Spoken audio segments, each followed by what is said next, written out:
A lot of the time people say, how do you get it? Like this it factor. What is the factor behind professional work and behind non-professional work? Obviously, there's a lot of things I could say, sort of like time, learning experience, and just overall creativity. But I do believe there are things that you can do that can enhance your work to look even better just by a small few changes that you can make to your workflow. Consistency is king. You've heard me talk about consistency in the form of uploading your work and being consistent and regular with showing your work online, but I don't think you've ever heard of me talking about your consistency inside your work. I'm not talking about consistency like making sure everything looks consistent that you post, because you don't have to do that. I change quite a lot. What I mean is consistency with your lines. When we first start out drawing, our hands and our brains do not work together so well. In fact,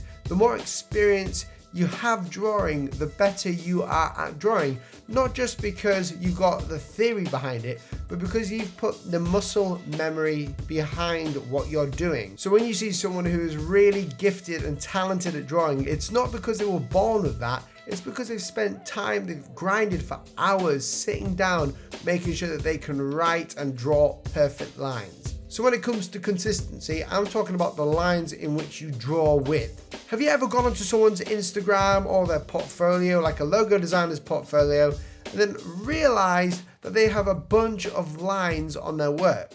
These sort of lines are guides, and they're guiding the words up. Well, these lines are actually called guides, and these are the parameters in which we work. These guides help us stay straight and consistent. The horizontal guides on a word are actually there to keep consistency with the length and also with the height. So many people start off with lettering without actually preparing their work, and I mean by guiding their work. These guides show us the borders around which we can work, which makes it easier. So now you have those bottom two guides. You know that with those two guides that you can overhang with an O, but you don't really want to go further than the top or the bottom line. They're there to keep consistency on the straight. You can have these two lines going straight horizontally or at an angle, which is sometimes what I do with my work. Another way to remain consistent is with another set of guides. If you're working with cursive writing, then you'll know that instead of just drawing up straight on a vertical axis, we're actually on an italicized axis this time.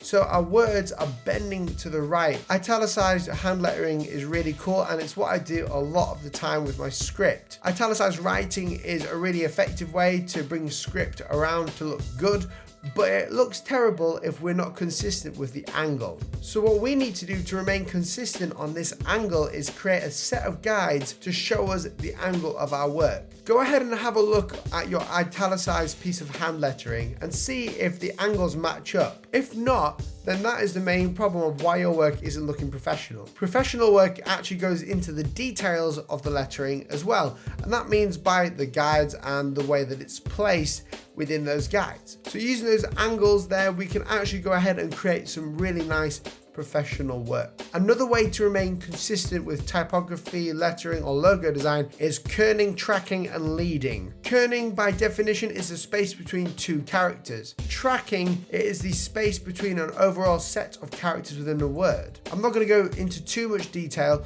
but there's a game I'm going to put in the description which will challenge your kerning skills. But doing this with hand lettering will make sure that your work is top notch. There is no specific space for each amount of text or different words. There isn't like a set formula, it's just what looks right. You may think that your kerning has to be consistent in metric value, but in reality it has to be optical, which is very not subjective, but it's to do with that where our brains perceive amount of space in between two characters. I'm confusing myself here. I'm going to put a game in the description for you, so go and check that out.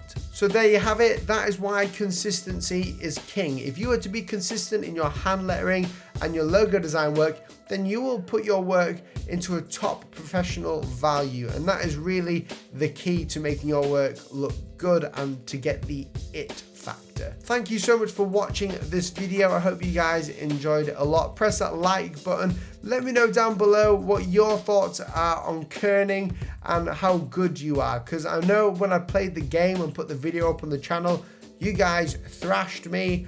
I didn't do too well, But there you go. I think I've practiced a bit now. I'm ready for a rematch. Let me know your thoughts down in the comment section below. Subscribe by pressing that big red button if you want to learn more about me and who I am. And also, go and check out my website and my online store for some awesome fonts that you can go and download. Thank you so much for watching. Catch you next week.